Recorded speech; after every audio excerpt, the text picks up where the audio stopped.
everyone, welcome to my channel Way to English।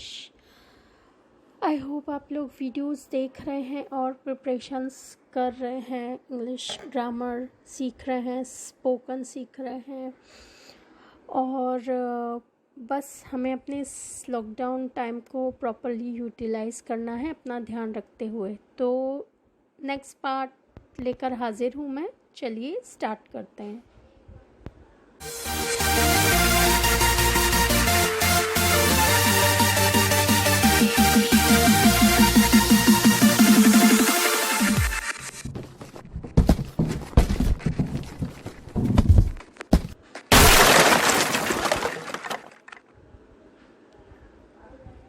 So dear students, आज हम लोग और दो चीज़ें देखेंगे, एक्स्ट्रा फैक्ट्स देखेंगे उनके बारे में, ताकि उसको समझना थोड़ा इजी हो जाए।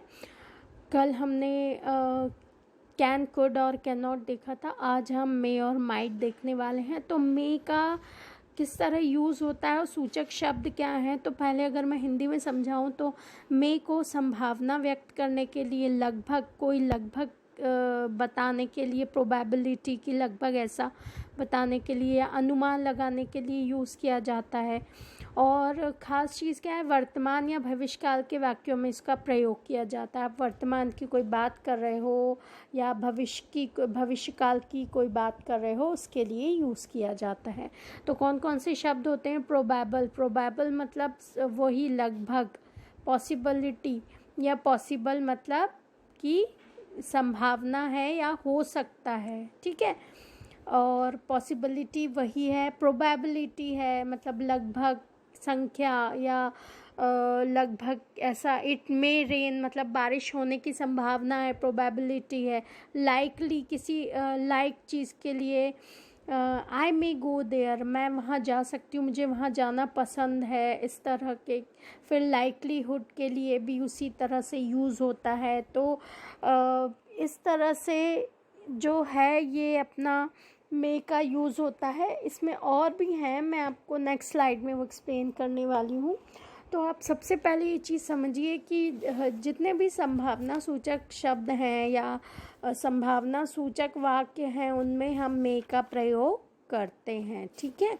तो उससे क्या रहेगा, आप लोगों को सेंटेंस बनाने में या समझने में थोड़ा आसानी हो जाएगी। अब जैसे आप बोलेंगे मे आई कम इन, तो हम परमिशन ले रहे हैं, लेकिन ज़रूरी थोड़ी है कि मे का यूज़ सिर्फ परमिशन लेने के लिए ही किया जाता और दूसरे और कोई काम के लिए नहीं किया जाता। तो इसीलिए इस तरह से मैं ये आपके लिए लेकर आई हूँ स्पेशली, ताकि आप लोगों को समझना थोड़ा सा इजी हो जाए। इसको मैं और थोड़ा बेटर करने की कोशिश कर सकूँ, इसीलिए मैंने ये आपको समझाया है। एंड इसमें हम अगर इसको देखते हैं तो पॉसिबिलिटी, प्रोबेबिलिटी संभावना, लाइकलीहुड ये भी संभावना है कि ऐसा हो सकता है, परमिशन है, परमिटेड है, तो ये हमने पहले ही देख लिया था। फिर इन चीज़ों के लिए और अलाउ है, ये आगे हम देखेंगे। तो इन चीज़ों के लिए जो है मे का प्रॉपरली यूज़ किया जाता है। और आपने अगर मेरा इससे पहले वाला जो वीडियो है मे का, मतलब जब मैंने सारे मॉडल समझाए थे, उसमें मे का पार्ट अगर आपको समझ में नहीं आया हो तो प्लीज़ आप उसको जाकर देख लीजिएगा, ताकि आपको वो अच्छे से समझ में आ जाएगा।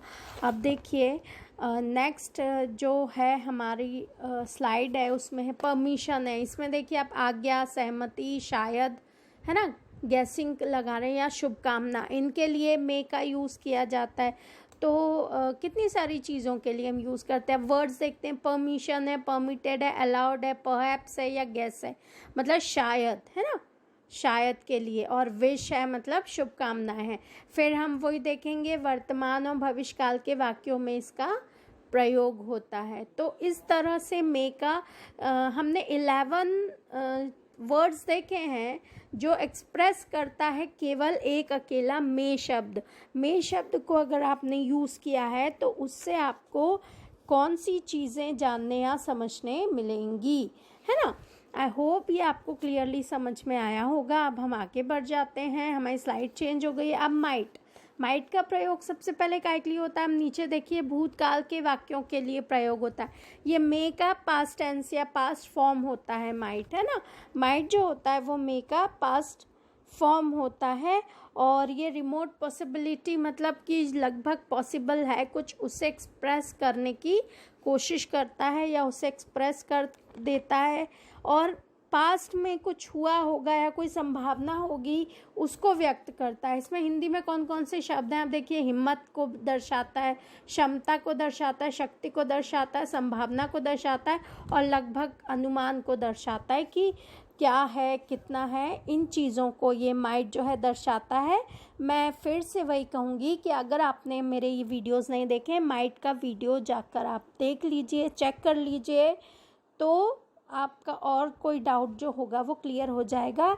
माइट आपको केवल इस वीडियो को देखकर ही चीज़ें समझ नहीं आएगी, वहाँ पे एग्जाम्पल के साथ मैंने डिस्क्राइब किया है, वो आप लोगों को बहुत अच्छे तरीके से समझ में आएगा। इसमें मैंने और एक्स्ट्रा वर्ड्स जो हो सकते हैं, व्यक्त करने के काम में आ सकते हैं, वो ऐड किए थे ताकि आपको थोड़ा और डीप समझने में आसानी रहे, ठीक है। माइट का प्रयोग लेस पॉसिबिलिटी या कम संभावना के भाव को एक्सप्रेस करता है, मतलब मे के लिए तो हो ही सकता है और माइट के लिए कम संभावना है ना, ज़रूरी नहीं कि होगा, लेकिन मे का जो प्रयोग है वो मोर पॉसिबिलिटी, इस चीज़ को आपको बहुत अच्छे से याद रखना है कि मे का जो प्रयोग होता है वो ज़्यादा संभावना व्यक्त करता है और माइट का कम संभावना व्यक्त करता है, ठीक है। मैंने इसकी कोई अलग से स्लाइड नहीं बनाई है, बट मैं आपको ऐसे एक्सप्लेन कर दे रही हूँ। ये मे और माइट का एक बहुत बड़ा डिफरेंस होता है फ्रेंड्स। तो आज का वीडियो यहीं तक था। आप लोग चैनल को सब्सक्राइब कीजिए, ज़्यादा से ज़्यादा लोगों के साथ शेयर कीजिए, क्योंकि आपको इंग्लिश आज नहीं तो कल सीखना पड़ेगा। मैं सिंपल वे में सिखाने की पूरी कोशिश कर रही हूँ। आप यूट्यूब के बहुत सारे सब्सक्राइब कर सकते हैं चैनल्स को, बस ये कुछ खास है